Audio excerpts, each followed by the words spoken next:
Other shows we have for you to enjoy at myclassicradio.net. The Avengers was most certainly not a household name in South Africa prior to the radio series.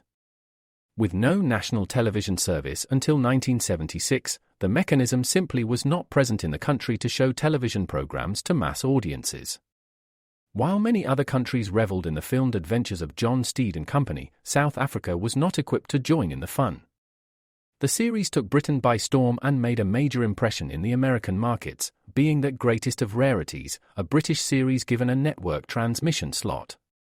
However, as a filmed series, rather than a videotaped one, The Avengers was able to gain a modicum of exposure in South Africa through film rentals. Come and listen at myclassicradio.net. From Hollywood, the CBS Radio Workshop.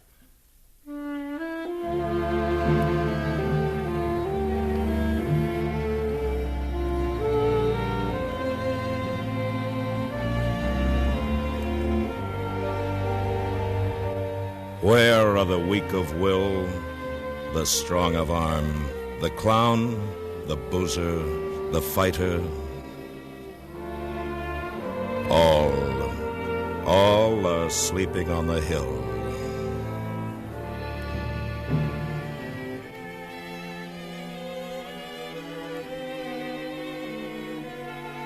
Where are the tender heart, the simple soul, the loud, the proud, the happy one? All are sleeping on the hill.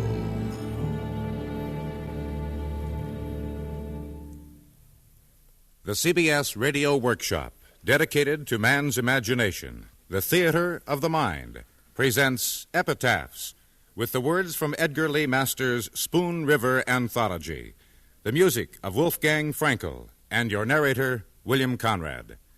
Mr. Conrad. Thank you. More than 40 years ago, Edgar Lee Masters' Spoon River Anthology was first published.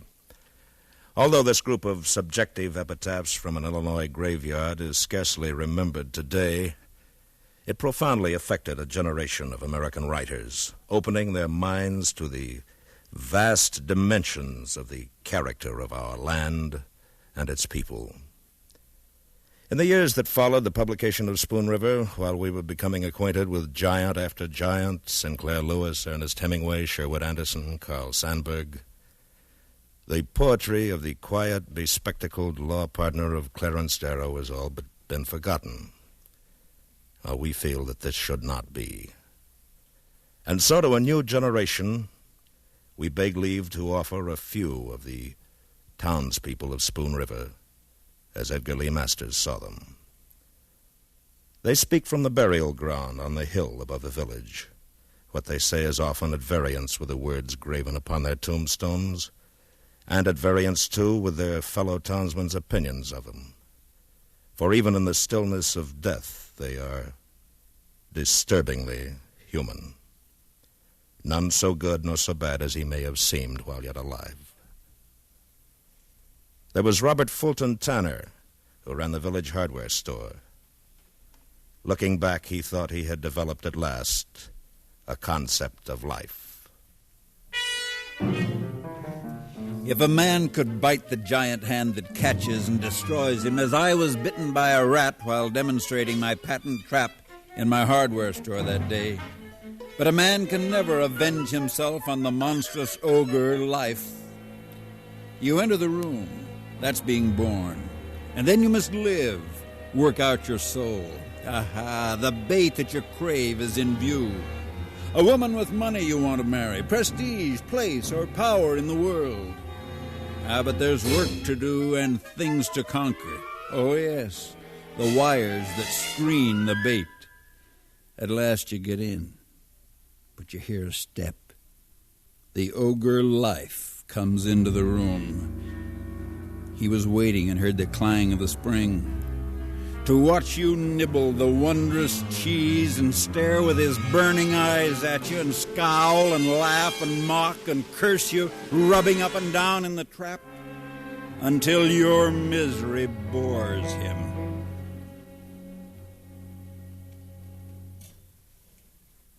What What God hath joined together, let no man put asunder.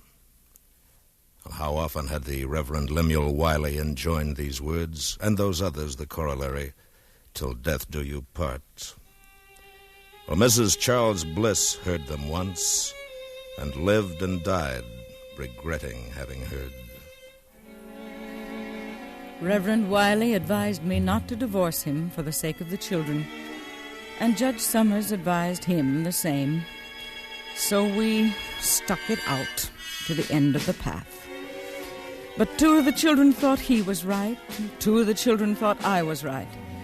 And the 2 who sided with him blamed me, and the 2 who sided with me blamed him. And they grieved for the one they sided with. And all were torn with the guilt of judging and tortured in soul, because they could not admire equally him and me. Now every gardener knows that plants grown in cellars or under stones are twisted and yellow and weak, and no mother would let her baby suck diseased milk from her breast. Yet preachers and judges advise the raising of souls where there is no sunlight, but only twilight, no warmth, but only dampness and cold.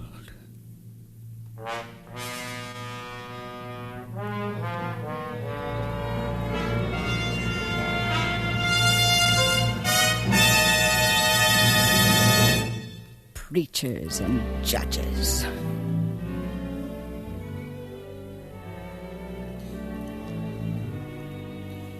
I preached 4,000 sermons, I conducted 40 revivals, and baptized many converts. Yet no deed of mine shines brighter in the memory of the world, and none is treasured more by me. Look how I saved the Blisses from divorce, and kept the children free from that disgrace to grow up into moral men and women, happy themselves, a credit to the village.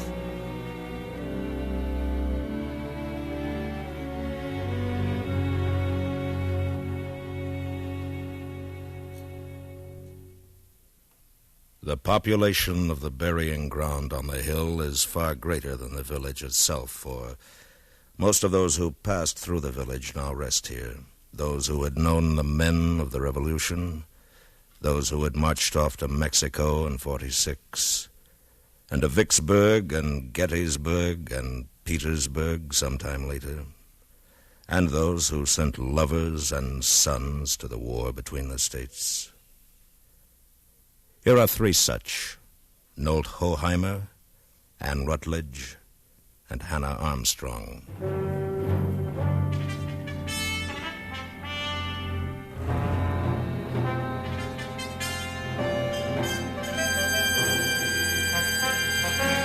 I was the first fruits of the Battle of Missionary Ridge.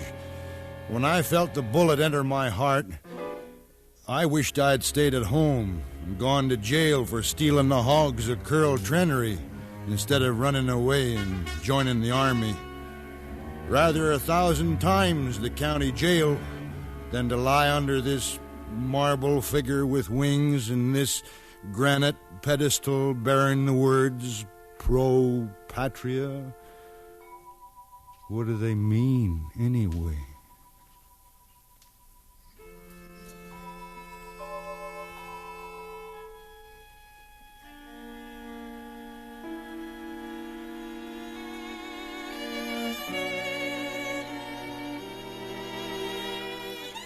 Out of me, unworthy and unknown, the vibrations of deathless music, with malice toward none, with charity for all. Out of me the forgiveness of millions toward millions, and the beneficent face of a nation shining with justice and truth. I am Anne Rutledge, who sleep beneath these weeds, beloved in life of Abraham Lincoln, wedded to him not through union, but through separation. Bloom forever, O Republic, from the dust of my bosom.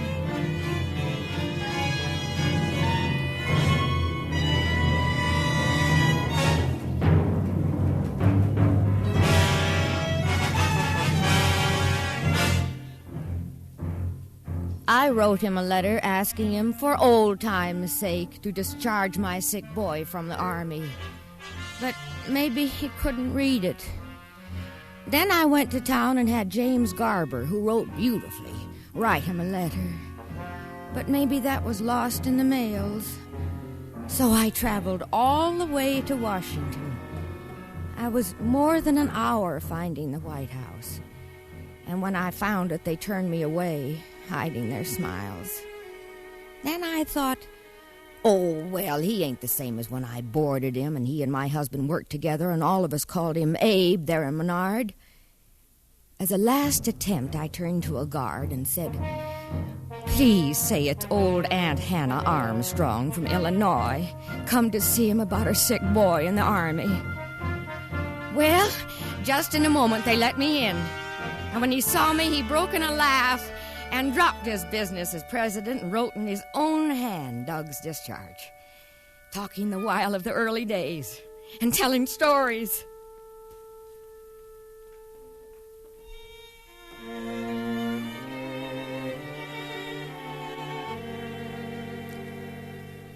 The scars of prejudice and segregation go deep. A man and a boy who knew the racism of Spoon River still remember from the grave. Shack Dye and Yi Bo.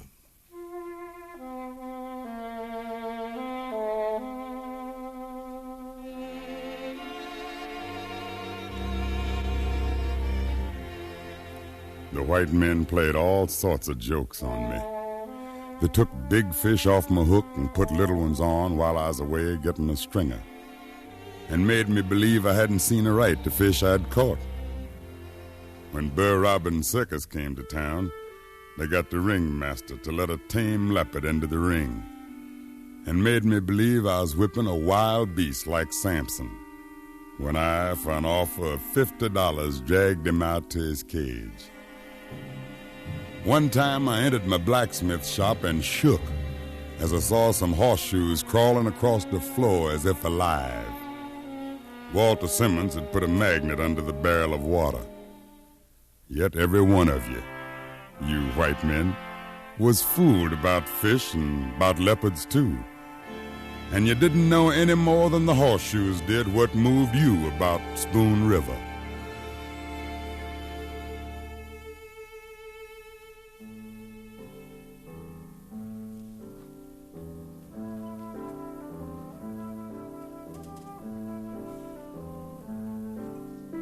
They got me into the Sunday school in Spoon River and tried to get me to drop Confucius for Jesus. I could have been no worse off if I had tried to get them to drop Jesus for Confucius. For without any warning, as if it were a prank, and sneaking up behind me, Harry Wiley, the minister's son, caved my ribs into my lungs with a blow of his fist. Now I shall never sleep with my ancestors in Pekin, and no children shall worship at my grave.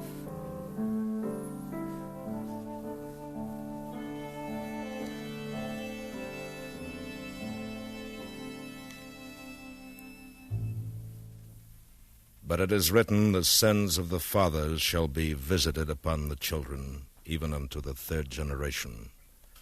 Willard Fluke and his daughter learned this bitter truth, one with hopelessness, the other with tranquil acceptance.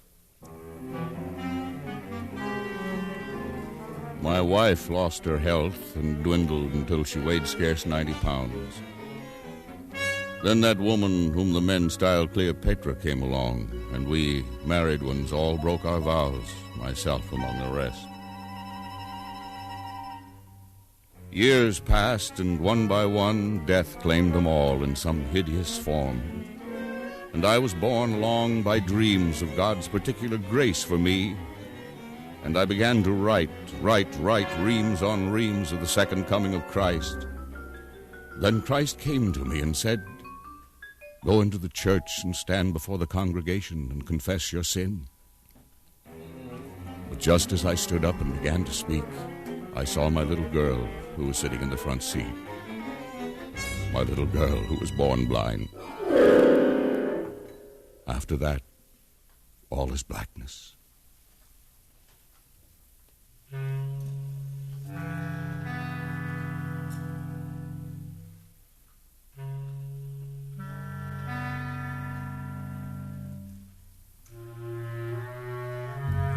Here lies the body of Lois Spears, born Lois Fluke, daughter of Willard Fluke, wife of Cyrus Spears, mother of Myrtle and Virgil Spears, children with clear eyes and sound limbs. I was born blind. I was the happiest of women, as wife, mother, and housekeeper, caring for my loved ones and making my home a place of order and bounteous hospitality. For I went about the rooms and about the garden with an instinct as sure as sight, as though there were eyes in my fingertips. Glory to God in the highest.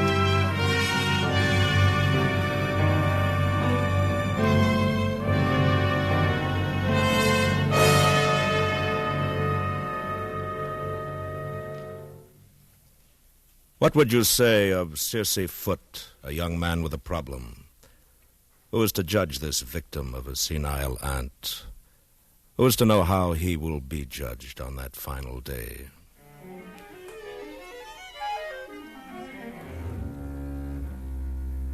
I wanted to go away to college, but rich Aunt Persis wouldn't help me. So I made gardens and raked the lawns and bought John Alden's books with my earnings and toiled for the very means of life. I wanted to marry Delia Prickett, but how could I do it with what I earned?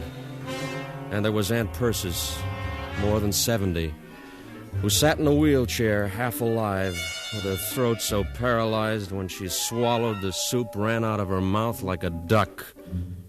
A gourmand yet, investing her income in mortgages, fretting all the time about her notes and rents and papers. That day I was sawing wood for her and reading Proudhon in between. I went in the house for a drink of water, and there she sat, asleep in her chair, and Proudhon lying on the table, and a bottle of chloroform on the book she used sometimes for an aching tooth.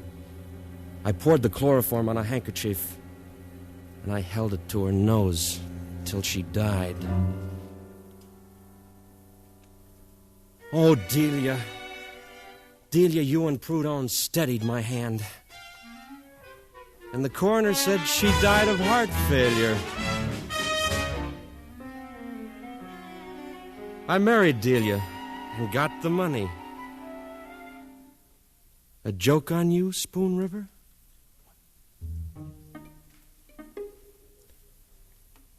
Others are not so shrewd or so fortunate in hiding their dilemma.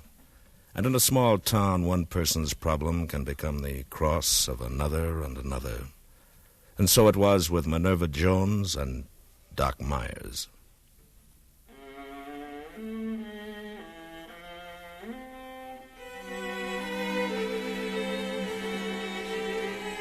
I'm Minerva, the village poetess, hooted at, jeered at by the yahoos of the street for my heavy body, cockeye and rolling walk, and all the more when Butch Weldy captured me after a brutal hunt. He left me to my fate with Dr. Myers, and I sank into death, growing numb from the feet up like one stepping deeper and deeper into a stream of ice. Will someone go to the village newspaper and gather into a book the verses I wrote? I thirsted so for love. I hungered so for life.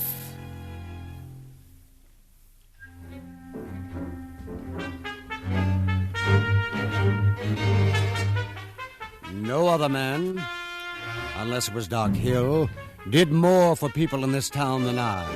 And all the weak, the halt, the improvident, and those who could not pay flocked to me.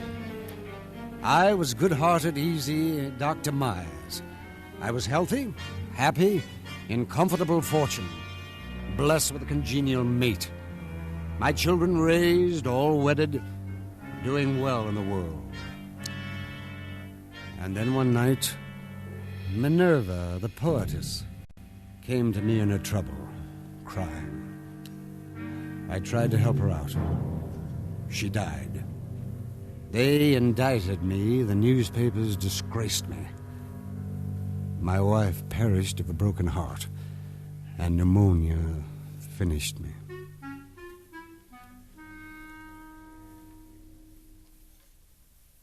One man digs his grave with his teeth, 'tis said. Another, facing problems that have broken his heart, lies down quietly and dies. Then there is yet another kind, the living dead. Nancy Knapp was one of these.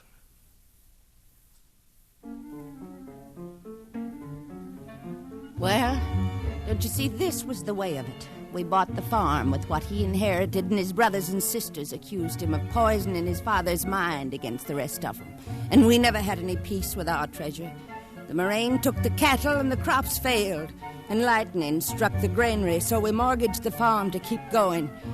And he grew silent and was worried all the time. Then some of the neighbors refused to speak to us and took sides with his brothers and sisters, and I had no place to turn. As one may say to himself at an earlier time in life, no matter, so-and-so is my friend, or I can shake this off with a little trip to Decatur. Then the dreadfulest smells infested the rooms. So I set fire to the beds, and the old witch house went up in a roar of flames as I danced in the yard with waving arms, while he wept like a freezing steer.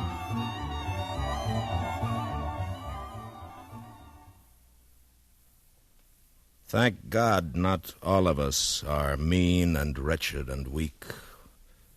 Thank God for the hope he gives all of us when he puts people like Lucinda Matlock upon this earth.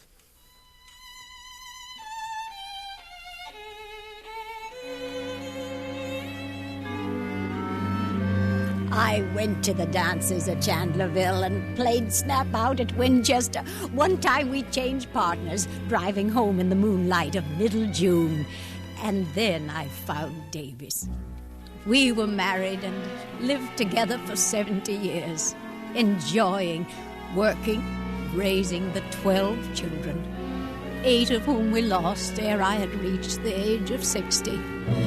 I spun, I wove, I kept the house, I nursed the sick, made the garden, and for holiday rambled over the fields where sang the larks, and by Spoon River gathering many a shell and many a flower and medicinal weed, shouting to the wooded hills, singing to the green valleys.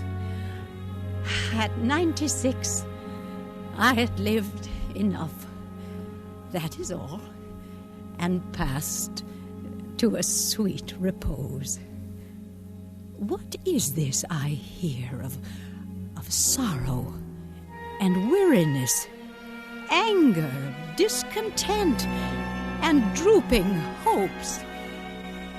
Degenerate sons and daughters, life is too strong for you.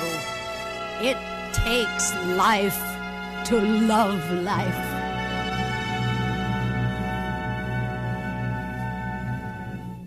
Where are they now? All are sleeping on the hill.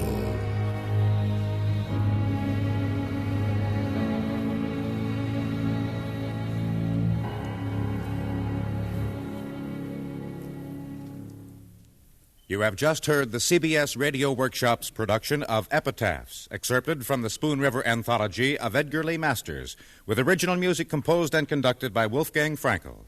Epitaphs was directed by William Conrad, whose voice was also heard as narrator. The workshop is produced in Hollywood by William N. Robeson.